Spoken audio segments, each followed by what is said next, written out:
Oke, selamat sore semuanya. Oke, hari ini kita sudah punya 3 pembicara yang keren-keren, pakar di bidangnya masing-masing. Ya, pembicara pertama kita ada Mbak Saskia Aulia Prima, Child and Family Psychologist. Ya, Mbak Saskia merupakan Child and Family Psychologist yang memegang gelar psikologi klinis dari Universitas Indonesia. Sekarang menjadi co-founder 3 generasi dan Lightbeam Education. Ya, nanti Mbak Sasha akan banyak bicara dari sudut pandang psikolog. Ya. Lalu yang kedua kita punya Mas Aji Santoso Putro. Siapa yang sudah follow Mas Aji di sosial media? Wah, ada banyak ya. Mas Aji ini sekarang adalah lulusan psikologi UGM dan mindfulness practitioner. Sekarang Mas Aji menjadi co-founder Santosa ya, yang berfokus mengadakan psikoedukasi lewat sesi-sesi dan seminar terkait emotional healing. Dan yang ketiga yang gak kalah keren juga ada Ko Hendrik Tanuwijaya, mindfulness based stress reduction teacher. Ya, dan saya Abize Danas, program director dari Indika Foundation yang akan memandu kegiatan hari ini. Oke. Apa kabar semuanya? Sehat-sehat? Alhamdulillah sehat Mas Abi. Ya, oh ini urut ya? Maksudnya, oh gitu jawabannya. Harus urut kacang gitu ya? Makanya disusun begini. Saya pikir cerdas cermat tadi, cerdas cermatnya. Oh enggak ya? Duluan. Mas Aji sehat? Ya sehat, kabar saya ya gini-gini saja. Kadang ups, kadang downs. Ya. Oke, Ko Hendrik? Ya kabar saya baik. Ya. Baik. Nah teman-teman kenapa sih kita bikin kenapa kita bikin talk show hari ini? Karena mental health, healing itu sering sekali belakangan ini jadi topik yang hangat dibicarakan ya. Di sosial media gitu ya, mungkin juga di lingkungan pertemanan, di tempat kerja ya. Dan banyak banget orang ngomongin mental health, healing, psikologi, mindfulness, tapi seringkali banyak banget diskusi-diskusi yang melebar kemana-mana. Healing sama dengan liburan, ya healing sama dengan belanja, ngabisin duit, menghabiskan uang yang lumayan banyak untuk memuaskan keinginan pribadi. Nah hari ini kita akan bahas itu semua. Nah mungkin aku akan mulai dengan pertanyaan pertama buat Mbak Sasha. Kan saat ini isu kesehatan mental jadi perbincangan yang rame nih. Kira-kira kenapa ini jadi perbincangan yang rame? Dan kira-kira apa sih mispersepsi yang sering muncul ketika orang bicara tentang kesehatan mental? Baru mulai udah berat ya Mas? Iya kelihatannya. Oke, selamat sore, Assalamualaikum warahmatullahi wabarakatuh. Ya teman-teman semua tadi udah dikenalin, nama saya Saskia, boleh panggil Saski. Pertanyaannya, ini memang sebenarnya pertanyaan yang dipikirin sama teman-teman seprofesi saya atau mungkin yang menggeluti bidang ini sehari-hari gitu. Apa sih sebenarnya ibaratnya isunya atau mispersepsinya dan kenapa naik banget? Kalau saya lihat sebenarnya kayaknya mulai naik bangetnya yang lebih rapid itu pas pandemi ya gitu, karena mungkin kayak salah satu yang bisa saya kebayang itu sebenarnya aku punya klinik kan yang tadinya kita prakteknya offline gitu, terus kemudian adalah kita hitungannya mungkin sekian pasien, begitu pandemi terjadi itu naik sampai 80% gitu, dan itu online semua, itu baru dari klinik saya gitu ya, baru dari klinik aku. Jadi aku pikir oh ini orang mulai melek gitu, mulai-meleknya rapid. Tapi kalau teman-teman yang di generasi mungkin milenial ke Z kayaknya udah lebih banyak terpapar dibandingin generasi sebelumnya. Kalau ditanya kenapa, mungkin nggak bisa lepas dari peran perkembangan kita mendapatkan informasi itu juga semakin mudah. Akses informasi mudah dan banyak. Yang ahli bahkan mungkin teman-teman yang entusias gitu ya juga banyak sharing dan orang udah mulai open gitu dan orang udah mulai ngerti atau paling enggak denger lah tentang kesehatan mental gitu yang ya membawa saya ketemu juga sama Mas Aji, Mas Hendrik gitu kan. Oh nih ada teman-teman lain juga yang menggeluti bidang ini gitu, wellness ini. Mispersepsinya karena saya menangani kasus saya ngelihatnya ada beberapa hal. Yang pertama adalah semakin mudahnya akses informasi yang kita dapat, semakin mudah juga kita cocok logi atau tebak-tebakan masalah kita apa. Diagnosis itu kalau nggak tahu Mas Aji dan Mas Hendrik, tapi itu sering banget saya temui gitu. Jadi saya sangat appreciate teman-teman yang lebih mudah juga mencari bantuan dibandingin dulu gitu ya. Jadi datang ketemu ke psikolognya gitu atau psikiaternya mungkin dan come up dengan saya udah belajar, saya udah baca segala macam, saya lihat gejalanya gini, sepertinya saya mengalami A atau mengalami B gitu. Di satu sisi saya seneng karena berusaha self aware ya, kayak sebenarnya kondisi yang kita alami apa, terus udah tahu untuk kira-kira mencari bantuan. Tapi di sisi lain yang jadi masalah ketika mindset kita udah set di satu hal tertentu, oke, aku depresi atau aku punya masalah kejiwaan yang lain, somehow healing prosesnya juga jadi lebih susah. Terutama ketika mungkin sebenarnya severity dari masalahnya atau mungkin masalahnya jangan-jangan bukan itu gitu. Itu satu. Kedua, ya masih ada perbedaan gap generasi gitu ya, masih suka ada ya mungkin teman-teman yang kerja di perusahaan tertentu atau mungkin antar generasi di rumah gitu, masih 50-50 lah, ada yang lihat ini udah mulai penting, ada yang masih ya seperti biasa, kamu kurang A, kurang B gitu atau kayaknya kurang grateful, kurang ini, kurang itu tuh masih banyak. Yang terakhir mungkin ya ini kebiasaan learning dari social media yang kita ambil sepotong-sepotong, bukan kita ambil tapi kami pun sebagai konten kreator ya gitu, kita somehow kita berusaha sebenarnya memproduksi konten yang cukup membantu gitu, tapi kan cuman paling panjang sekarang berapa sih kalau yang sosmed kayak 3 menit udah lama banget menit, ya. Apalagi cara kita belajar makin lama makin pendek. Dari tips yang pendek itu atau dari pemahaman dari konten yang pendek sebenarnya udah bagus dilakukan, tapi mungkin kita perlu ambil waktu lebih serius untuk memahami filosofinya. Maksudku tuh adalah biasanya kadang kalau curhatan teman-teman lain, kadang misalnya kayak manajer level gitu ya, atau misalnya orang tua gitu. Ya itu tadi yang kayak masalah, jadi mengecilkan kata healing, jadi mudah menggunakan term tertentu untuk melabelkan kita tuh sedang dalam kondisi yang tidak baik-baik saja dan sebetulnya perlu dibantu gitu. Jadi misalnya kayak, males skripsi nggak selesai-selesai gitu, misalnya ya gitu.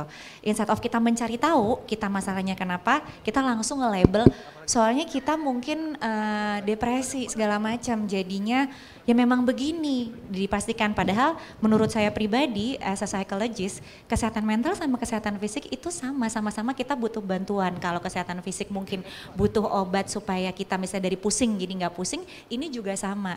Karena tujuannya semua kesehatan mental itu membuat kita berfungsi seoptimal yang kita bisa. Nggak setiap saat lah ya, tapi most of the times as a human being kita punya tanggung jawab dan punya fungsi yang harus dilakukan sehari-hari. Term-term yang mudah kayak self-care, self-love yang diartikan atau direduksi maknanya. Kayak tadi Mas Abi bilang, healing buat self-love. Ketika kita self-love, we love ourselves. Kalau kita love sama seseorang, misalnya kalau saya seorang ibu, saya cinta banget sama anak saya nggak mau ngasih dia sesuatu yang membahagiakan terus. Pasti ada sesuatu tantangan yang harus dia hadapi supaya dia bisa nambah fungsinya dia. Nah jadi ketika kita ngomong self-love bukan berarti kita misalnya kayak tidur terus gitu, atau kayak makan sesuatu yang mungkin enak tapi nggak begitu sehat terus. Misalnya leyeh-leyeh nggak mau olahraga atau apa, kita emang kayak mungkin bahasaku kurang lembut kali ya. Perlu menyakiti sedikit gitu, bukan menyakiti sih, tapi kita perlu berusaha supaya untuk kita bisa overcome ketidaknyamanan gitu ya. Gitu. Jadi itu juga bagian dari love. Kan love itu nggak pernah sesuatu yang selalu indah gitu, tapi ada sesuatu yang kita dapat pain-nya, dapat penderitaannya sehingga kita ngerti love itu apa gitu. Itu sih paling miskonsepsi yang biasanya sering terjadi ya. Jadi self diagnosis, memperkecil sesuatu, sama itu mungkin gap generasinya kalau aku lihat.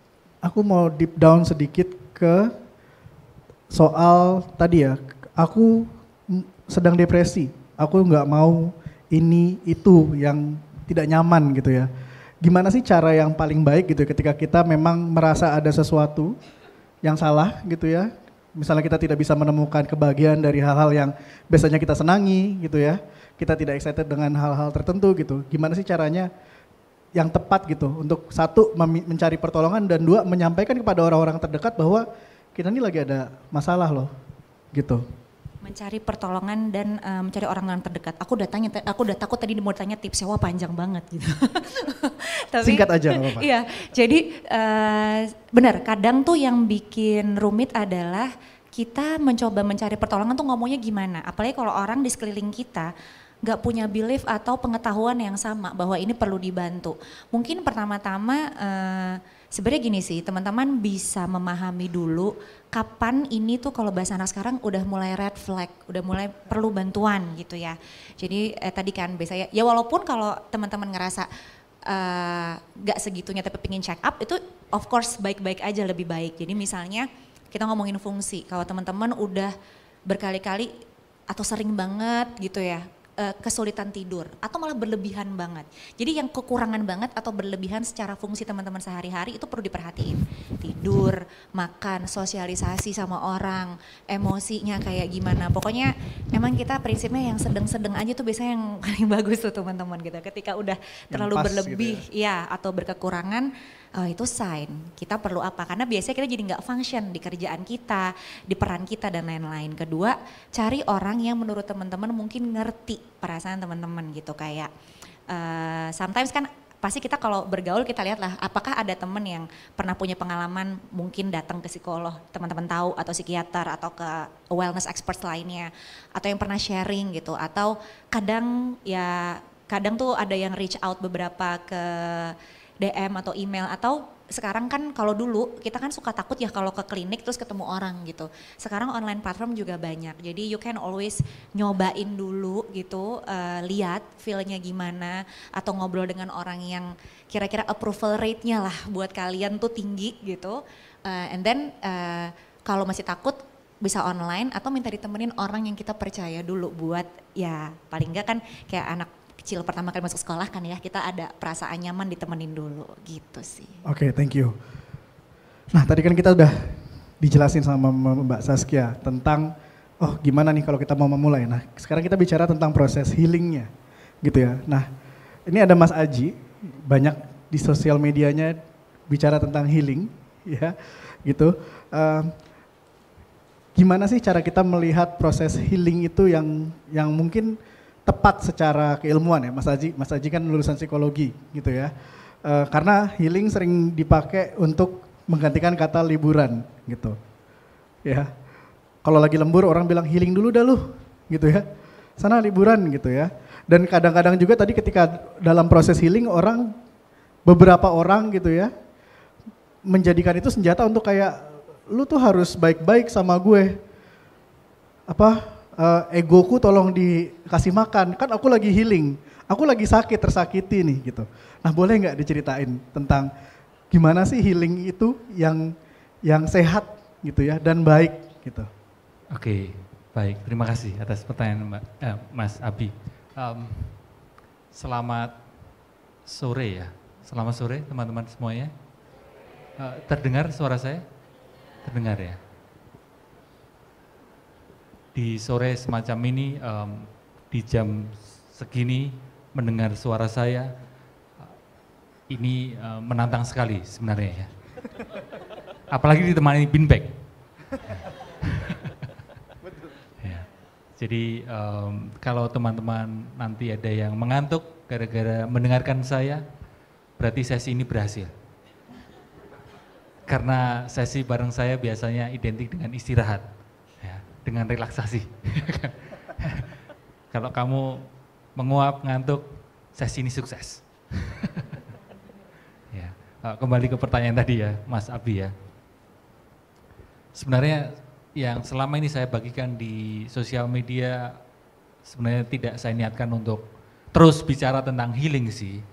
Karena sekalipun saya bicara tentang, kadang-kadang saya bicara tentang keseharian saya, atau pada waktu saya bicara tentang healing, tentang kesehatan mental, tetap saja ada yang DM saya tanya, Mas Haji, skincare-nya apa? Hair care-nya apa? Ya. Dan begitulah netizen.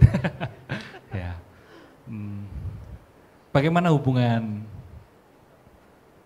healing dengan mungkin kesalah kaprahan teman-teman selama ini gitu ya. Saya rasa sudut pandang saya sebatas saya belajar tentang mindfulness, tentang kesadaran diri, tentang psikologi. Pertama-tama kita perlu membedakan dulu antara gembira dengan healing. Bedakan dulu antara menyenangkan dirimu dengan healing. bedakan dulu antara keinginanmu terwujud dengan healing. Karena itu two different things. Sesuatu yang mengembirakan itu belum tentu healing, bahkan bukan healing. Karena kalau sesuatu yang mengembirakan seperti liburan, traveling, shopping, belanja, makan enak itu dianggap healing, buat apa saya belajar psikologi bertahun-tahun, kuliah di psikologi gitu. Bayangin teman-teman kalau memang itu semua dianggap healing, ada orang yang curhat ke saya berbagai masalahnya, lalu saya bilangnya, udah kamu liburan aja. Kan nggak seperti itu, healing itu sesuatu yang lebih mendalam, bukan hanya sebatas hal yang mungkin, ya itu tadi yang saya sebutkan. Berbagai hal yang dianggap healing akhir-akhir ini, itu sebenarnya sebatas refreshing. Atau bahkan berbagai hal yang kita anggap healing akhir-akhir ini, sebenarnya itu sebatas escaping, melarikan diri dari perasaan, melarikan diri dari ingatan yang mestinya kita temuin. Udahlah aku traveling dulu aja, biar nggak ingat dia. Udahlah, sekarang aku shopping aja, makan enak aja, supaya aku tidak lagi bertemu dengan rasa sedih itu. Bukankah seperti itu sebenarnya yang terjadi? Sehingga itu adalah refreshing atau escaping. Justru seperti yang dikatakan Saskia, dan mungkin nanti juga akan ditambahin oleh Hendrik, bicara soal healing, itu malah antitesanya, berjalan sebaliknya, ketika kamu ngobrol dengan psikolog, ngobrol dengan psikiater, kamu belajar mindfulness, justru akan pelan-pelan diajak untuk menemui ingatan dan perasaan itu. Dan karenanya, healing itu sebenarnya sebuah proses yang tidak nyaman. Kalau healingmu terasa, wah enak banget, nyaman sekali, ya mengembirakan sekali, asik sekali, seru sekali, mungkin itu hanya escaping, itu hanya refreshing. Apakah nggak boleh Mas kita melakukan refreshing atau escaping itu?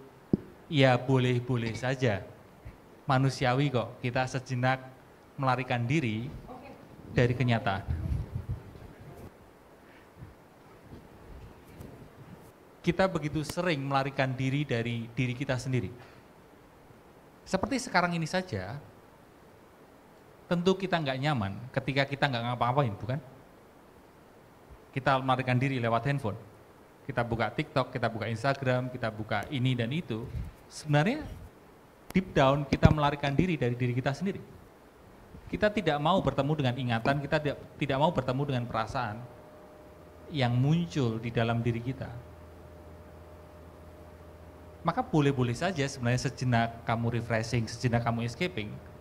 Tapi mungkin di poin ini saya ingin menekankan, tetap lakukan itu nggak apa-apa, hanya saja ingat bahwa itu belum selesai, perjalananmu belum selesai. Masih ada PR yang mesti kamu lakukan, yaitu ya healing yang sebenarnya. Memulihkan batinmu yang sebenarnya, bukan hanya sebatas melarikan diri. Saya rasa seperti itu, Mas Abi. Apakah terjawab? Terjawab. Terjawab ya. And more. Ya. Oh, oke, ada lagi. Okay. Ya kan? Oke. Terus kita geser sedikit ke Mas Hendrik gitu ya. Tadi kan Mbak Saski bilang di awal gitu ya, untuk mencoba menyadari gitu ya, mencari tanda-tanda sebelum kita mencari pertolongan. Begitu ya. Tadi Mas Aji juga bicara tentang proses bersembuhnya gitu ya. Nah, kita akan balik ke soal mencari tanda-tanda begitu ya. Mencari tanda-tanda kan berarti mengenal diri. Tidak kabur dari kayak, ini aku sepertinya susah tidur, mungkin aku butuh kopi gitu ya. Gitu kan. Tapi juga bisa membaca tanda-tanda itu dengan benar gitu. Nah, di situ mungkin banyak sekarang juga orang bicara tentang mindfulness, being mindful. Paham terhadap tanda-tanda gitu ya. Gitu. Nah, menurut Ko Hendrik gini, seberapa penting gitu ya being mindful dan untuk menjaga kesehatan mental kita juga. Dan gimana caranya? Sorry. Selamat sore kawan-kawan di sini. Jadi mungkin saya mau bicara dari pengalaman saya sendiri aja gitu, karena saya sudah mengalami selengkap-lengkapnya tanda-tanda yang mungkin tadi dibicarakan oleh Mbak Saskia gitu ya, dan saya akan cerita mungkin perjalanan healing yang sudah di-mention oleh Mas Aji gitu ya. Seringkali kita itu mengabaikan tanda-tanda bahwa kita itu butuh untuk mungkin pertama butuh untuk mendapat perhatian gitu aja. Dulu saya itu dibully ya pada saat sekolah. Dan lucunya saya menikmati diri saya dibully. Kenapa? Karena pada saat dibully teman-teman saya ketawa. Jadi saya merasa saya bisa menyenangkan kawan-kawan saya.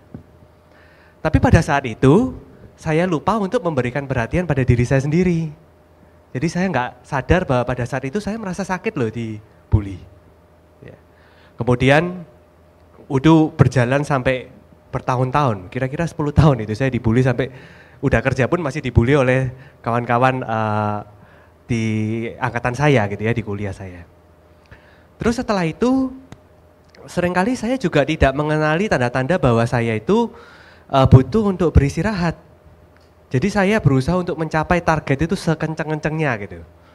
Saya berusaha buat event kalau bisa sebesar-besarnya. Kalau bisa seperfect mungkin gitu. Karena saya sangat memvalue hal-hal yang sempurna pada saat itu.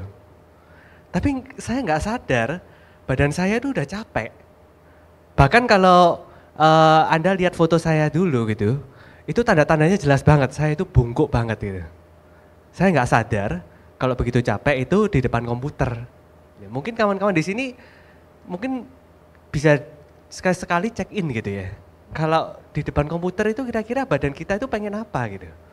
Jangan-jangan pengen gerak, ya kita udah capek nih seharian udah duduk, ya kira-kira seperti itu. Jadi pada saat titik tertentu itu kira-kira 6 tahun yang lalu, itu akhirnya muncullah semua tanda-tanda yang selama ini nggak pernah saya hiraukan, kemudian dia meledak ya, dalam wujud apa? Gangguan panik, gangguan kecemasan, dan juga gangguan tidur, insomnia. Nah, setelah itu saya jadi shock kan, wah kok bisa muncul seperti ini gitu. Apa yang salah dengan saya ini salah apa kok bisa sampai begini gitu ya. Wah ini mulai muncul pikiran macam-macam gitu. Nah akhirnya saya mau gak mau seperti tadi yang dimention oleh Mas Haji gitu. Kalau kita selama ini masih bisa escape, kalau udah panik sama gangguan kecemasan, saya udah gak bisa escape lagi mau kemana gitu ya. Karena segala yang kita takutkan itu munculnya dari diri kita sendiri gitu. Mau lari kemana lagi? Nah akhirnya mau gak mau saya latihan yang namanya latihan mindfulness. Yang pertama, cara kita latihan mindfulness itu sebenarnya gak perlu susah-susah ya. Kita hanya diminta kesediaan kita ya untuk rela keluar dari dunia pikiran kita sendiri dan kembali ke momen kini saat ini. Nah, tapi seringkali kenapa kita lebih cenderung memilih untuk lari ke masa lalu dan masa depan? Ya, perhatian kita itu selalu maunya kemana-mana gitu. Karena tadi Mas Haji bilang, untuk di sini saat ini aja enggak apa-ngapain kita tersiksa gitu. Maunya melakukan sesuatu hal yang lain. Seperti itu. Nah, kenapa? Karena mungkin jangan-jangan kita itu enggak nyaman berada bersama dengan diri kita sendiri loh. Kita sendirian di ruangan atau kita enggak apa-ngapain, itu udah merasa enggak nyaman, berarti saya duduk di sini itu ada sesuatu yang salah nih. Harus lebih dari ini. Gitu. Nah mungkin self love itu dimulai dari sini ya, bahwa enggak apa-apa loh enggak apa-ngapain, dan baik-baik aja kita di sini gitu. So kalau kita memang enggak apa-ngapain ya izinkan gitu. Itu mungkin cara pertama kita self love. Dan yang kedua adalah mungkin seringkali sikap kita itu keras ya, bahkan pada diri kita sendiri. Ada beberapa dari kawan saya ataupun guru saya yang bilang, kalau kita membawa kritik diri ini ke orang lain, mungkin bakalan gak ada orang yang mau temenan sama kita. Karena kritiknya begitu pedas, begitu keras, dan berulang-ulang. Gak ada orang yang mau temenan sama kita. Tapi kita lakukan ini ke diri kita sendiri terus. Nah, mindfulness itu latihan supaya kita bisa kemudian apa? Menjadi ramah terhadap diri kita sendiri. Ya, ketika kita menjadi ramah, kita nggak lagi berusaha untuk misalnya segala sesuatu harus begini, harus begitu. Enggak ya. Jadi kita sedikit melunak dari perfeksionisme itu. Ya, kita ramah bahwa oh ya, bisanya segini aja. Ya udah. Jadi saya melakukan apa yang memang saya bisa di hadapan saya saat ini. Gitu. Kemudian yang tidak kalah penting juga yang terakhir mungkin ya. Cara yang terakhir selain ramah, bersedia di masa kini saat ini, yaitu adalah mulai membiasakan agar perhatian kita itu jangan mau diperjualbelikan oleh pihak lain. Anda yang punya hak atas perhatian Anda sendiri. Gitu. Jadi Anda bisa mengelola perhatian tentunya dengan latihan mindfulness, tidak ada yang instan tentunya. Karena perhatian kita mungkin udah banyak di hal-hal yang malah justru membuat kita cemas. Jadi bijak-bijaklah memilih sesuatu untuk kita beri perhatian. Begitu. Terima kasih. Oke, tepuk tangan dulu dong buat tiga-tiganya. Maaf ya Mas, jadi nggak ngantuk, jadi nggak sukses nih nanti. Gitu. Oke, ini pertanyaan buat tiga-tiganya nih. Kan teman-teman semua, Mas, Mbak semua kan sudah bertemu banyak orang, bicara banyak, ketemu orang banyak, bicara tentang mental health. Begitu. Dua pertanyaan buat masing-masing. Biasanya dari pengalaman Mas dan Mbak gitu ya. Apa yang membedakan orang yang bisa sehat secara mental atau bangkit dari masalah mental yang mereka punya dibandingkan orang-orang yang tidak berhasil? Apa yang mereka semua punya gitu. Dan yang terakhir mungkin singkat, memberikan saran buat teman-teman gitu ya, untuk orang-orang yang sedang mungkin mengalami kecemasan, depresi. Demikian. Mungkin kita mulai dari Mas Aji dulu ya, terus ke Mbak Saski. Saya pikir mau Humibah tadi. Oh. Humibah dulu. Sudah di set duluan soalnya. Oke. Saya duluan ya. Padahal saya mau idem tadi. Nyontek. Teman-teman masih bangun? Halo? Di sini nyorot banget ya. Saya nggak begitu kelihatan ya. Kurang sukses berarti sesinya ngantuk ya. Kalau apa yang membedakan ya orang yang bisa menyehatkan mentalnya dengan yang tidak. Saya jadi teringat belum lama ini saya nonton film dokumenter judulnya Beckham. Dan nonton teman-teman. Nah, di situ di episode 2 itu menceritakan waktu ini ada yang suka sepak bola nggak ya? Kelihatannya ada sih, pasti ada ya. Cuma satu ya. Yang lain tapi mungkin tahu lah kejadian waktu Piala Dunia 98 ya kalau nggak salah yang Inggris Argentina, bener ya 98 ya. Dan di situ David Beckham menendang, nggak tahu secara sengaja atau tidak sengaja menendang Diego Simeone dari Argentina dan dia jatuh, long story short dapat kartu merah David Beckham. Dan semenjak itu gara-gara kejadian itu dicaci maki habis lah gitu. Dan Beckham mengalami depresi yang luar biasa sekali. Di episode 2 itu saya belajar banyak bahwa yang akhirnya Beckham bisa bangkit dari depresi yang luar biasa sekali karena ada suatu momen di mana dia bertanding, hampir semua penonton di stadionnya itu menyanyikan satu lagu yang melecehkan istrinya. Ya. Sebelumnya dia hanya dibully, dicaci maki dirinya sendiri, dia masih tough, tapi sampai nyeret istrinya yang dicaci maki, si Victoria, Spice Girls, dia beneran marah, beneran sedih, beneran frustrasi, bahkan ya depresi sekali. Tapi ada beberapa poin yang mungkin ini menjadi pelajaran buat kita semua bagaimana si Beckham bisa back to the game. Adalah pertama, Beckham punya keberuntungan ya, pola asuh, pola didik orang tua yang luar biasa sekali. bapak ibunya dia mendidik sejak kecil untuk punya mental yang sangat resilient, sangat tangguh. Tapi mungkin ada sebagian di sini yang, wah tapi orang tua aku nggak kayak orang tuanya Beckham, orang tua aku itu toksik mas. Ya Malah kan? berkontribusi terhadap masalah mentalnya ya? Mental, oke. Heeh. Ya mungkin satu aspek itu mungkin tidak bisa kamu penuhi. Nggak apa-apa kalau kamu merasa seperti itu. Tapi poin kedua yang mungkin bisa kamu upayakan adalah creating support system. Ya. Wah tapi teman-temanku itu juga toksik mas, ya kan? Wah, rekan kerjaku toksik, di luar di luar kantor juga teman-teman mainku juga toksik. Ya kalau semuanya kamu just toksik, mungkin dirimu yang toksik. Ya kan? Ya, nah creating support system sendiri itu juga perlu kita upayakan secara mandiri. Tidak bisa terus tiba-tiba punya support system yang bagus, nggak bisa. Siapapun itu, seterkenal apapun kamu, perlu berupaya secara mandiri creating support system. Kamu menjadi teman yang baik untuk orang lain sebelum menuntut temanmu menjadi teman baik untuk dirimu. Mulai dari diri sendiri untuk creating support system itu. Karena waktu itu kalau Beckham dia punya support system si Red Devils, Manchester United, dan di situ ada leadernya si Alex Ferguson. Dan itu luar biasa sekali, dia bisa mendapatkan support system yang luar biasa dari teman-teman satu timnya. Dan berikutnya poin terakhir supaya kita bisa bangkit atau bisa menyehatkan mental kita, ini dikendali di diri kita sih. Poin ketiga adalah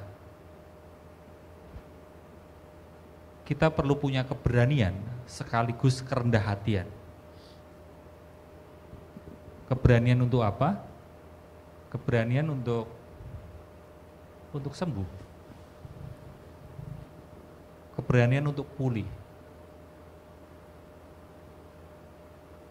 Keberanian ini dan kerendah hatian ini akan membuat dirimu mau belajar tentang kesehatan mental. Banyak orang di luar sana yang bilang, mas yang penting duit lah mas, ngapain sehat-sehat mental, ya kan? Ya kan? Asal duit banyak itu mental sehat lah mas. Saya cukup banyak mendapatkan komen seperti itu. Lalu respon saya begini, iya, nggak punya duit itu mempengaruhi kesehatan mental. Iya, memang, itu faktanya. Tapi, apakah orang yang punya banyak uang pasti mentalnya sehat? Ya enggak juga. Iya kan? Bisa dipahami? Bisa diikuti?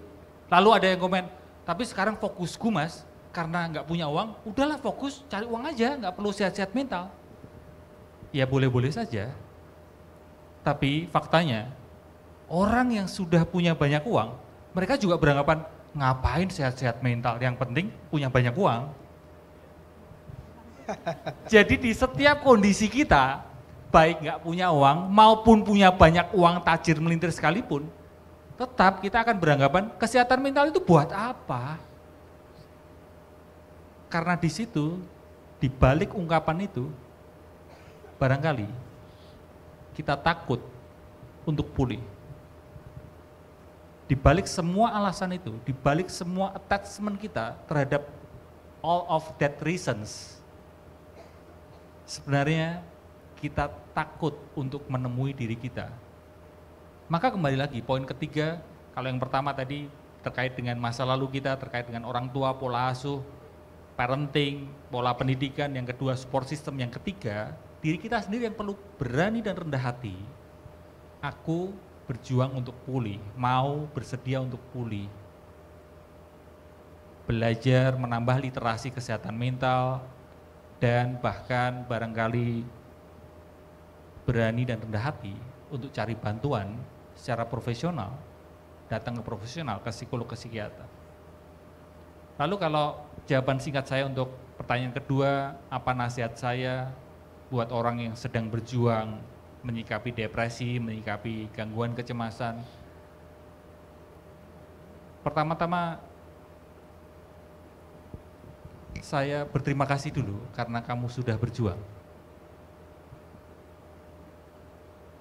seperti yang disuarakan oleh teman baik saya Kunto Aji di konser mantra-mantra, dia selalu menuliskan, terima kasih buat teman-teman yang sudah berjuang. Satu itu, jadi memvalidasi. Saya berterima kasih pada teman-teman yang sudah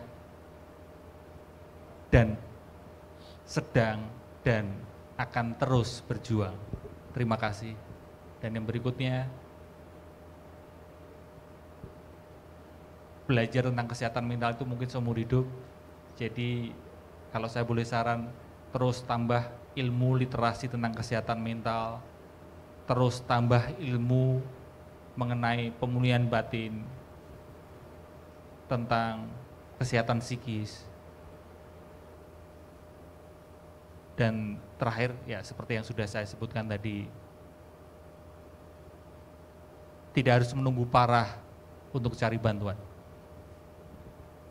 Bukan harus kamu punya, kalau kesehatan fisik tidak harus kamu sakit jantung yang parah dulu untuk memeriksakan kondisi fisikmu kan. Sedini mungkin pokoknya ya. Bagaimana? Sedini mungkin mencari bantuan. Mungkin, nggak apa-apa juga, kamu nggak harus, kan biasanya muncul pertanyaan, apa tanda-tandanya Mas, kita mesti ke profesional. Nggak harus nunggu tanda-tanda juga sih. Iya, nggak harus tanda-tanda juga sih. Kamu cek lab, apalagi udah seusia saya, mungkin karena usia saya sudah mendekati Kepala 3. ukuran sepatu saya. Jadi kalau usiamu sudah mendekati ukuran sepatu, itu memang sudah perlu menjaga kesehatan, tidak perlu menunggu tanda-tanda gitu. Itu sih mungkin jawaban saya. Thank you, tepuk tangan buat Mas Aji dong semuanya. Kasih. Pertanyaan yang sama Mbak Saski. Aku tuh deg-degan kalau ngomong abis Mas Aji sama Mas Hendrik ya, karena suaranya tenang banget gitu. Padahal sebenarnya ini pencitraan sih sebenarnya saya. Aku mungkin nambahin, bener sih hampir mau idem juga, cuman tadi tertegun juga sih denger Mas Aji sama Mas Hendrik gitu ya, bahwa memang susah ya nyaman jadi diri sendiri, kayaknya ego kita pengennya lari kemana gitu loh, yang untuk gak hadir di sini gitu, untuk being surrender. Kalau ditanya pertanyaan pertama, biasanya apa yang membedakan klien gitu ya, saya tangani dia journey-nya potensial untuk kita ngomongnya prognosisnya positif untuk berkembang dengan baik, sama yang mungkin belum segitunya gitu ya, challenging. Aku setuju banget, yang pertama tuh mungkin bahasanya kemauan gitu, penyadaran diri, kemauan untuk kita minta bantuan, tapi kemauannya ini kalau saya muslimah, jadi bahasanya itu istiqomah gitu, konsisten gitu. Jadi kayak kadang benar banget kata Mas Hendrik dan Mas Aji, proses healing, ketemu psikolog, mungkin ketemu yang suaranya lembut-lembut gini juga sebenarnya nggak seadem itu ya Mas gitu. Kayak it's never, kayak kalau kita ngelihat grafik itu nggak pernah naik terus gitu loh.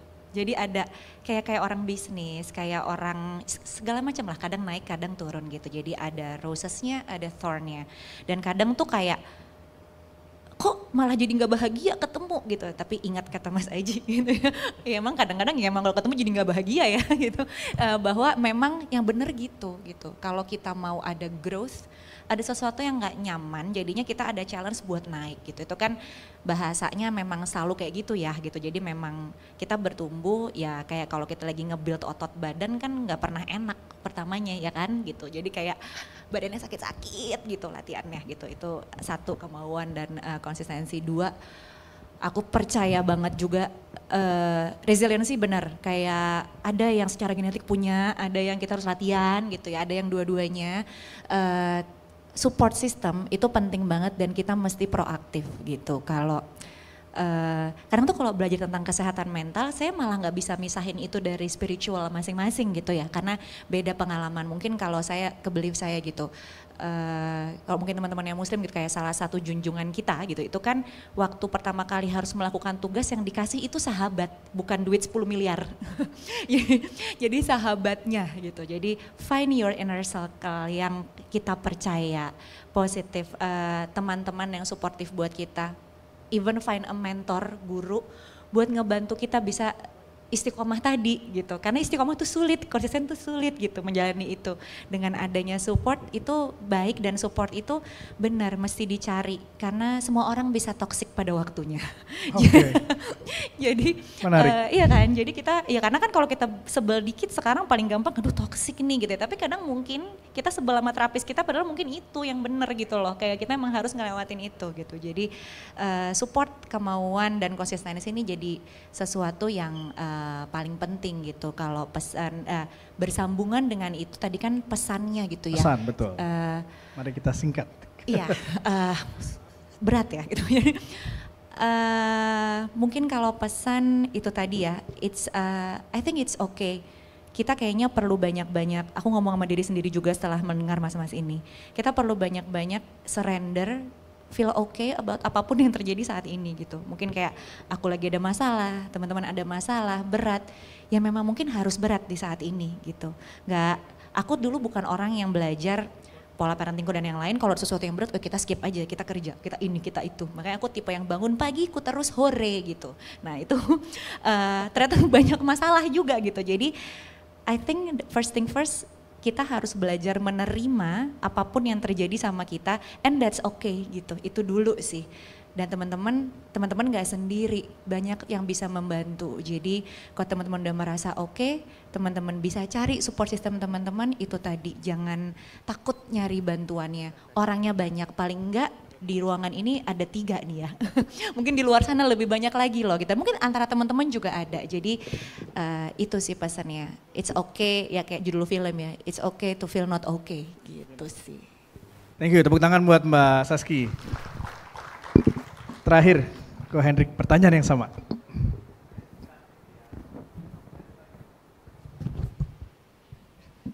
Mic-nya perlu mindful. Kepita. Nah, saya suka jadi yang terakhir gitu, karena bisa idem tadi ya maksudnya. Jadi saya nggak perlu pikir banyak-banyak. Jadi saya setuju banget gitu ya, support system, sahabat. Saya dan banyak kawan saya yang lain, itu semua bisa sembuh, recover gara-gara apa? Gara-gara punya guru dan sahabat yang nggak pernah menyerah buat saya sendiri dan kawan saya, siapapun itu. Karena mereka nggak menyerah sama diri kita juga merasa bahwa aku nggak menyerah buat diriku sendiri. Ya. Jadi sangat penting untuk punya sahabat atau guru yang bersedia untuk mendengar gitu ya, apa adanya. Dan juga mungkin yang kedua, kita mungkin belajar untuk menyadari satu fakta, bahwa yang terluka itu bukan cuma diri kita. Kita semua terluka gitu ya. Terus kita juga nggak bisa nyalain orang di atas kita gitu. Misal orang tua, nah orang tua mau nyalain ke siapa? Ke kakek nenek. Kakek nenek mau nyalain ke siapa? Ke buyut, wah gak ada habisnya. Terus sampai Nabi Adam ya. Iya, wah makanya itu. susah. Nah maka dari itu kita mungkin berhenti untuk menyalahkan juga. Karena mereka yang mungkin menyakiti kita, itu mereka juga kurang lebih tersakiti juga. Dan mereka nggak tahu caranya gimana, akhirnya menyakiti. Dan mungkin yang juga paling penting, yang mungkin saya rasa pada saat proses penyembuhan itu adalah berani untuk jujur sama diri sendiri. Ya. Kadang kita itu merasa marah, tapi nggak berani jujur. Akhirnya, enggak kok aku nggak marah. Nah ini akhirnya menjadi apa? Menghambat proses kita sendiri. Atau jangan-jangan dibalik marah, saya masih ingat postingannya Mas Haji gitu ya, karena nge-review film gitu. Film apa ya, saya lupa itu judulnya.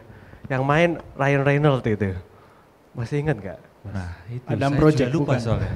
Saya juga lupa. Ya. Lupa ya? Nah, postingnya dulu mungkin, nanti baru ingat filmnya. Oke.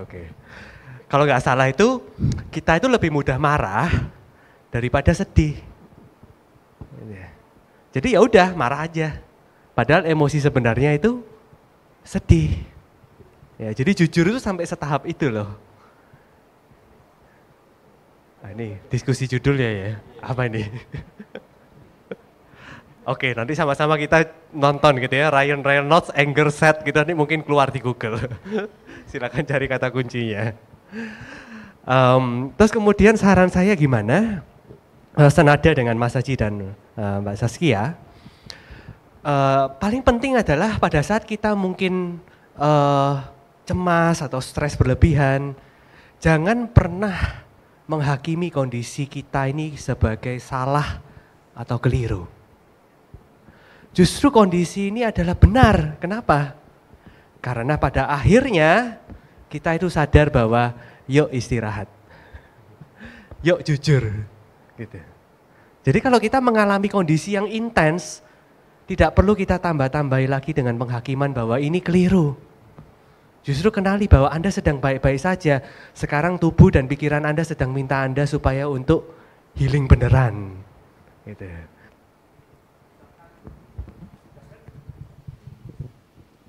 Saya tidak mindful. Perlu healing mic-nya. Iya. Atau saya. Jadi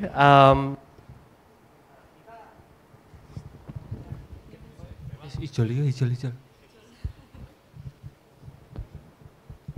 Oke, wah ini habis dipegang Mas Haji, mic-nya ini mungkin jauh lebih mindful. Ini lowbat memang. Udah kedip-kedip ya? Udah ketip-ketip. Iya. Karena waktunya juga tinggal sedikit, mari. Oh iya, oke. Ya, jadi kita tidak perlu menambah penderitaan yang memang sudah kita alami. Justru sinyal-sinyal yang terjadi di pikiran maupun badan kita itu justru menjadi tanda-tanda yang baik gitu. Supaya kita bisa tahu, oh ternyata selama ini mungkin kebiasaan saya memang perlu untuk mulai berubah. Jadi berani untuk melihat hal ini. Gitu. Terima kasih. Oke, terima kasih. Big round of applause teman-teman buat 3 pembicara kita yang keren-keren. Aku punya slot buat 2 pertanyaan. Yang mau bertanya silahkan angkat tangan. Aku akan pilih random-random dari berbagai macam generasi ya. 1 dari sebelah sini depan karena pertama kali. Mbak yang baju hitam di bin bag merah. Ya, yang lagi nengok ke belakang. Silakan.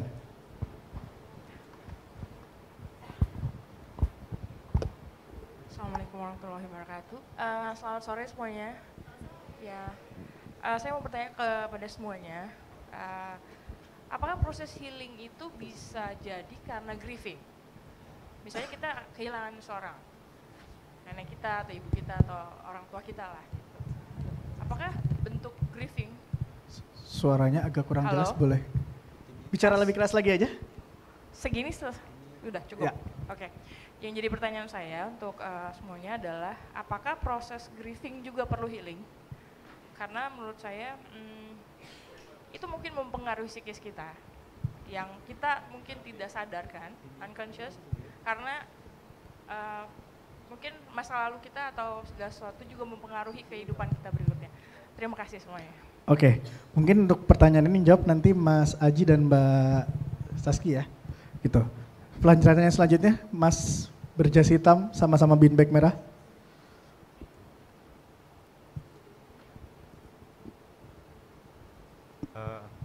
Ini perkenalan dulu ya? Boleh. Perkenalkan, namaku Yojarman, sebagai leader dari komunitas narasi Jabodetabek. Nah, saya ingin bertanya terkait bagaimana sikap kita terhadap perbedaan pandangan Gen Z, milenial dan generasi sebelumnya tentang mental health. Seperti yang kita ketahui, selalu banyak perdebatan di media sosial, kayak Gen Z lemah lah, mental kerupuk dan sebagainya. Nah, bisa kita lihat juga dari kasus bunuh diri mahasiswa Semarang, di mana di salah satu sosmed ini ada konten tentangnya. Nah, dalam komentar itu banyak terdapat pro kontra, di mana kayak dari kontranya mental health palalu, nyusahin orang lah, sok-sokan mental health lah. Dan seperti yang kita ketahui juga bukannya kita support tapi malah dihujat. Nah, itu bagaimana sih cara kita menyikapi hal tersebut? Terima kasih. Oke, terima kasih. Pertanyaan terakhir nanti buat 3-tiganya ya mungkin ya. Gitu. Boleh pertanyaan pertama dulu soal grieving. Mungkin Mas Aji dulu, monggo. Grieving ya, atau rasa duka, penyebabnya bisa macam-macam. Salah satunya duka karena kehilangan orang yang kita cintai. kehilangan orang yang kita cintai atau kehilangan seseorang. Bukan hanya seseorang sebenarnya, ada juga yang kehilangan hewan kesayangan. Itu juga bisa bikin grieving, bisa bikin berduka.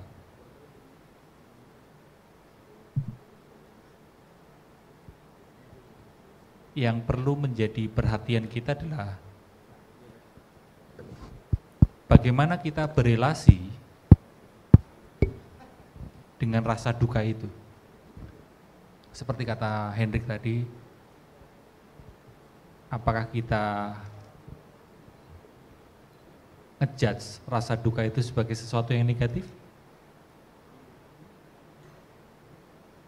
Atau mungkin ada juga sebagian orang yang ngejudge rasa duka itu adalah rasa yang positif.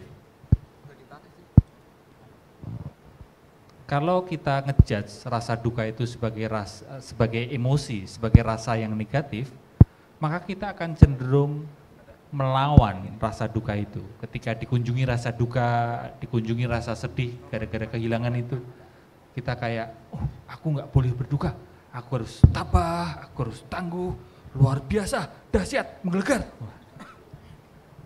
Mungkin kita terbiasa untuk seperti itu karena kita dicekokin, dijejali ilmu-ilmu motivasi, inflasi motivasi bikin mental kita tidak sehat. Kita resist terhadap rasa duka itu dan itu akan menjauhkan kita dari pulih. Ketika kita ngejudge rasa duka itu sebagai rasa yang negatif, kita resist sehingga proses grieving stage-nya tidak bisa berjalan, tidak bisa terjadi, kita stuck di satu stage. Tapi sisi sebaliknya juga bisa mengganggu perjalanan pulihmu ketika kamu menganggap rasa duka itu sebagai rasa yang positif. Maka sikapmu adalah kamu menjadi mempertahankan rasa duka itu. Kamu mendramatisasi rasa duka itu. Setiap kali ketemu orang, kamu menceritakan, kamu lalu nge-spill rasa sedihmu di setiap platform sosial media, setiap saat kamu nge-spill kehilanganmu itu, dan tanpa sadar kamu akan merasa, aku sedih, maka aku ada. Karena kamu tanpa sadar barangkali menganggap rasa duka itu sebagai rasa yang positif. Dan itu juga akan mengganggu proses pulihmu. Grieving stage-nya menjadi tidak berjalan. Lalu apa yang kita perlukan untuk menyikapi rasa duka? Kalau di pendekatan saya, sebatas yang saya pelajari di mindfulness, langkah awal adalah ketika dikunjungi rasa duka, seperti kata Hendrik tadi, kita perlu melatih diri kita lebih here and now, di sini kini, dengan cara menyadari nafas, supaya diri kita tidak hanyut terseret oleh perasaan duka itu. Ketika muncul rasa duka, oke. Kembali di sini kini dengan cara sadari nafas. Inhale, sadari nafas masuk. Exhale, sadari nafas keluar. Sehingga perhatianmu tidak banyak terseret oleh rasa dukamu. Tapi langkah selanjutnya ketika otot kesadaranmu sudah menguat, ketika dikunjungi rasa duka, kamu justru akan menerima rasa duka itu. Kamu menyadari rasa duka sebagai sensasi yang netral. Bahkan ketika dikunjungi rasa duka, kamu tidak ngejudge bahwa perasaan itu sebagai rasa duka. Bisakah kita ketika dikunjungi sebuah perasaan, kita tidak memberi label terhadap perasaan itu? Karena kita akan sulit pulih ketika kita cenderung muncul perasaan lalu memberi label, oh ini rasa duka, oh ini rasa sedih, oh kalau duka, kalau sedih, ini harus dilenyapkan, harus dilawan. Konflik terjadi selanjutnya, maka kita berlatih di kesadaran, di ilmu kesadaran, ketika muncul perasaan apapun itu, kita hanya berlatih secara netral, menyadarinya saja. Menyadari itu sebagai sebuah sensasi yang muncul lalu lenyap.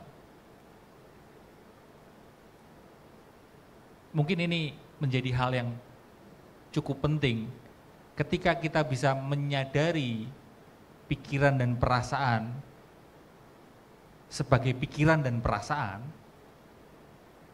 kita menjadi berjarak dengan pikiran dan perasaan itu. Itulah yang membantu kita pulih. Ketika kita sadar bahwa pikiran dan perasaan hanyalah pikiran dan perasaan, bukan kenyataan. Kita sudah berada di ruang yang berbeda dari ketika kita terluka. Karena kita sudah berjarak, ada distance antara diri kita dengan pikiran dan perasaan itu. Itu respon saya untuk menjawab terkait duka tadi. Sudah bingung teman-teman dengan penjelasan saya? Karena kalau bingung, tandanya kamu belajar hal yang baru. Oke, silakan. Mas Aji. Mungkin kita langsung pindah ke pertanyaan kedua, buat Mbak Casey ya. Oke. Pertanyaannya tadi yang Tadi terkait Gen Z ya? Ya, yang melihat kesehatan mental. mungkin bagaimana menyikapi isu tentang perspektif berbagai macam generasi berbeda-beda terkait masalah mental. Tadi penanya cerita tentang kasus bunuh diri yang belakangan ini lagi banyak dibincang di Twitter ya, betul? Di media gitu ya. Dan orang merespon dengan mental tempe. Ya. Si paling mental health gitu. Nah, itu mungkin bisa kita bahas sedikit. Oke, aku akan coba persingkat dan aku pengen juga nih Mas Hendrik nambahin gitu. Namanya generasi teman-teman, zaman kalau kita kan masih generasi ya, semoga walaupun nomor sepatunya udah hampir mirip ya. Milenial dulu waktu kita masuk workforce juga generasi di atas kita kebat-kebit gitu. Sekarang teman-teman Gen Z udah mulai masuk workforce, bahkan yang konseling itu bisa manajer-manajer ya teman-teman Gen Z gitu. Kayaknya I think karena kita semua tuh belum saling mengenal, belum saling mau menerima kayak perasaan gitu. Ya memang kan kita generasi tumbuh dengan tantangan yang berbeda gitu ya. Jadi memang mungkin teman-teman Gen Z yang dirasa wah kesehatan mental tempe banget. Tapi at the same time teman-teman Gen Z ini yang paling aware gitu loh sama masalah kesehatan mental. Dan teman-teman generasi-generasi yang lain juga sedang belajar karena kami bertumbuh di situasi yang berbeda. Perubahannya juga berbeda. Generasi yang kemudian ketemu pandemi yang mungkin teman-teman biasa online, kita biasa ketemu muka, mungkin buat teman-teman di atas Gen Z, walaupun teman-teman Gen Z juga mungkin lonely, itu lebih bingung lagi karena dulu kita nggak punya pengalaman banyak di screen dan lain sebagainya gitu. Jadi maksudnya ketika tantangan kita berbeda, itu kan learning kita ya dari kita kecil. Cara kita nyelesain dan ngelihat sesuatu juga beda. Jadi susah juga untuk kayak oke, in a blink mereka semua bisa satu sama nih positif negatifnya apalagi kalau kita ngomongin social media. Kedua, tadi Mas Hendrik bilang pilih-pilih apa yang menguasai pikiran kamu gitu. Itu sih aku suka banget gitu. Bahkan aku sebagai konten kreator aku nggak tahu kalau Mas Egi sama Mas Hendrik bagi konten baik-baik aja ada yang ngomel gitu. Tapi kan kalau setiap omelan aku pikirkan dalam WIOT ku waktu Indonesia bagian overthinkingku gitu ya, yang sering sekali terjadi gitu. Aku nggak maju-maju gitu, padahal aku punya niat yang baik gitu. Jadi kita tidak bisa mengontrol pikiran, perasaan, apalagi ketikan orang gitu. Tapi yang kita bisa kontrol gimana kita ngelihatnya. Apabila kita sakit hati atau kita mungkin stres banget, kita sebel banget sama tulisan itu, kalau aku compare tuh kita nyalain orangnya, kita balik lagi. Apa ya yang ngebuat aku terganggu banget? Jangan-jangan ada tidak penerimaan aku di masalah ini gitu, yang aku belum selesai gitu. Misalnya kayak, biasanya kalau aku tuh kalau ngomongin konten parenting gitu, ya Mbak Saski mbaknya 10 sih jadi masih bisa self care gini-gini, pengen banget mbak aku 10 kan gitu misalnya ya gitu, misalnya kalau pengen marah gitu. Tapi aku ngelihatnya kalau kayak gitu, kalau aku tersakiti berarti mungkin ini aku lagi bermasalah, ada isu itu gitu. Komparatif ya udah biasanya aku oh iya maaf Mbak nggak apa-apa, tapi Mbak aku cuma satu sih sebenarnya aku apa gitu. Nah jadi kayak cuman kita bisa misalnya kalau kita mau merespon yang baik kayak gimana gitu. Jadi menurutku sih it depends on how we respond to responnya orang yang bisa kita kontrol untuk memilih-milih apa yang harus kita pikirin di masalah hidup kita yang pasti udah ada dan banyak. Kayak males kan nambahin lagi gitu sih. Nah kalau Mas Hendrik piye Mas? Silakan Ko Hendrik, singkat. Iya, saya sih tadi tertarik dengan istilah awareness dari Mbak Saskia gitu ya. Menurut saya ya Gen Z itu punya privilege, yaitu awareness. Sebenarnya kita semakin aware dengan apa diri kita sendiri ya. Oh saya begini, saya begitu. Di satu sisi privilege yang lain adalah awareness tentang informasi. Nah, namun privilege ini punya downside-nya. Ketika kita punya terlalu banyak informasi, akhirnya apa yang terjadi? Gampang comparing. Membanding-bandingkan hidup saya dengan hidup orang lain. Nah sekarang generasi di atas kita itu privilege-nya apa? Privilege tidak mendapat begitu banyak informasi. Ya. Termasuk privilege-nya juga ya dia hanya bekerja sesuai dengan apa yang dia tahu di zaman dulu. Oh ya saya taunya begini ya udah. Jadi tentu ada persepsi yang saya kira berbeda ya antara generasi yang muda dengan yang lebih senior. Which is ini sudah terjadi nggak cuma di zaman sekarang, ribuan tahun yang lalu juga sudah terjadi. Sejak ribuan tahun yang lalu gitu ya. Kalau saya baca-baca naskah sejarah kebetulan saya suka, itu masalah pertentangan generasi muda dan senior itu udah udah lawas gitu ya dari dulu. Hanya saja perkembangan informasi sekarang itu begitu cepat, yang mungkin tidak terjadi di sepanjang sejarah kita ke belakang. Jadi itu sangat cepat sehingga perubahannya juga lumayan ekstrim. Nah, caranya gimana ya supaya kita bisa memahami? Nah kembali, tadi Mas Haji berbicara tentang bagaimana kita merasakan sensasi. Maksudnya apa? Seringkali ketika kita bertemu satu permasalahan, apalagi permasalahannya beda generasi, itu kita langsung jumping ke penghakiman, yaitu seputar di kepala kita aja. Kita nggak pernah listen with our body. Misalnya kita bertemu dengan orang yang mungkin beda persepsi dengan kita. Kita selalu berusaha menilainya itu dengan pikiran kita sendiri terus gitu. Yang sebenarnya bukan cuma pikiran kita sendiri aja sih. Mungkin ini pikiran yang muncul gara-gara ya kita tumbuh di masyarakat yang mungkin cara berpikirnya seperti ini. Seperti itu. Nah, kita lupa untuk mendengarkan dengan cara yang berbeda. Mungkinkah kita mendengarkan misal, oh dia begini itu jangan-jangan ada cerita sendiri.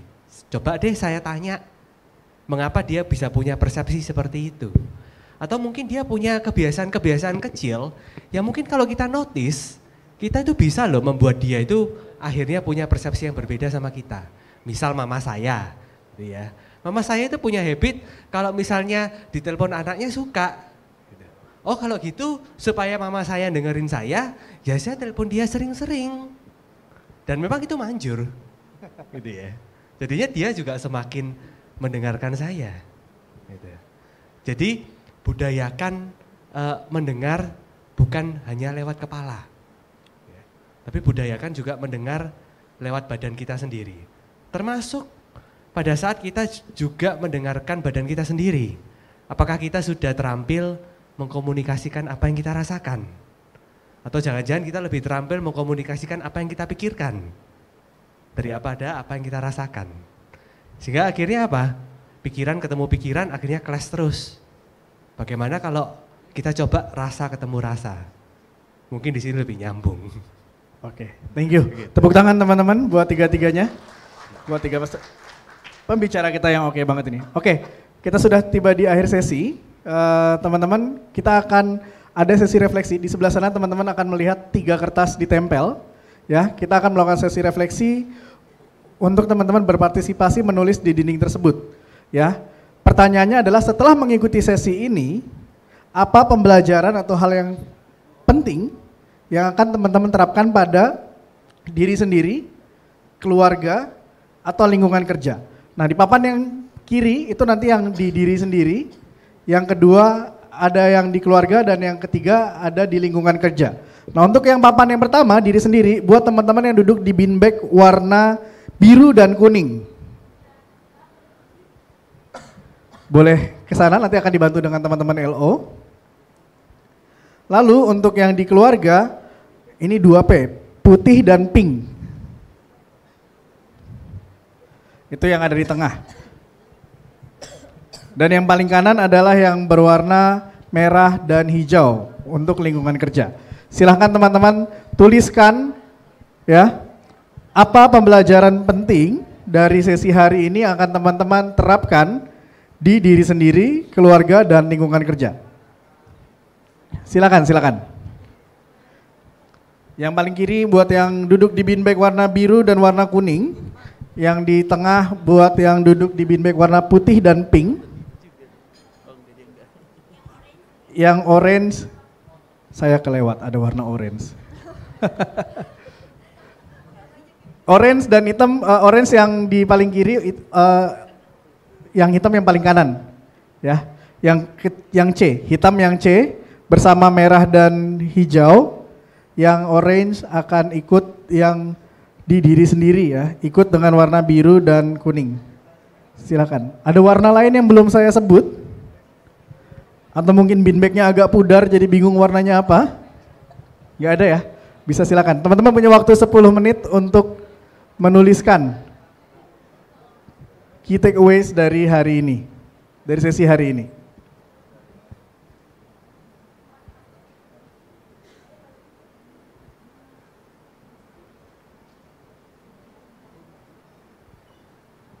Kita di sini main ABC 5 dasar. Nah mungkin kita sambil ke sana kita lihat-lihat kali ya. Mana udah diajak. Ideku agak ini ya, tiba-tiba ya. Sangat menarik soalnya. Agak aneh tadi. Lu mau lihat-lihat atau mau stay?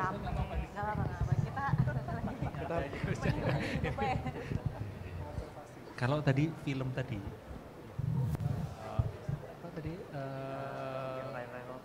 Ryan Reynolds itu, ingat nggak? Saskia ingat kan? Ada project bukan? Adam Project. Oh, Adam's Project, benar. Aku lebih ingatnya memang. Iya. Padahal tadi udah di-mention kata-kata Adam gitu. Iya, Adam's Project, benar. Ini ya, apa lebih mudah marah Kan daripada film- mengakui sedih. Iya. Unik ya, time travel tapi ketemu diri sendiri ya. Iya, aku nggak ngira itu. Ternyata filmnya Di luar dugaan ada film diceritain. Padahal dia Ryan Reynolds. Iya.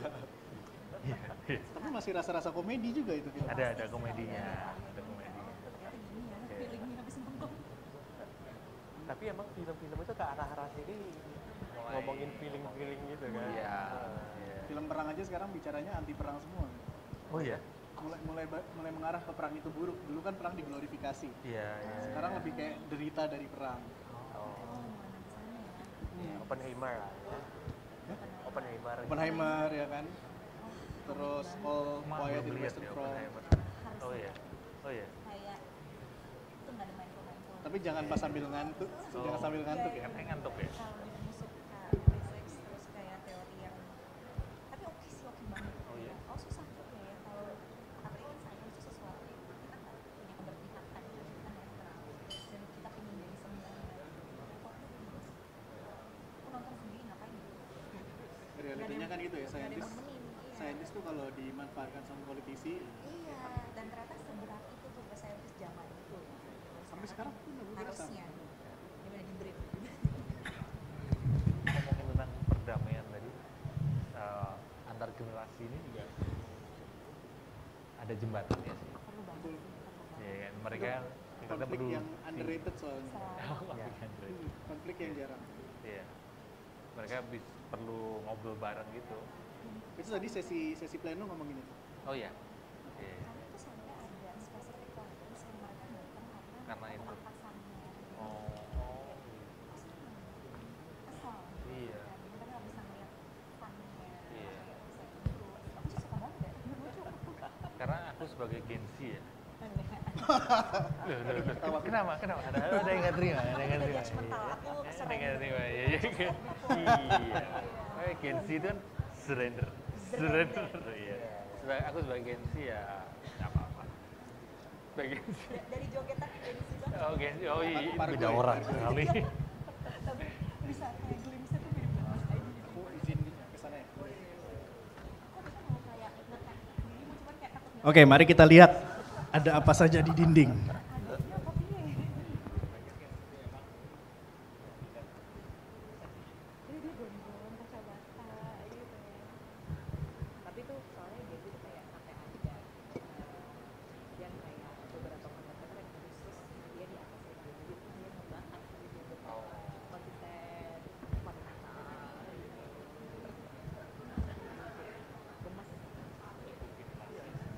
Mau menutup hati.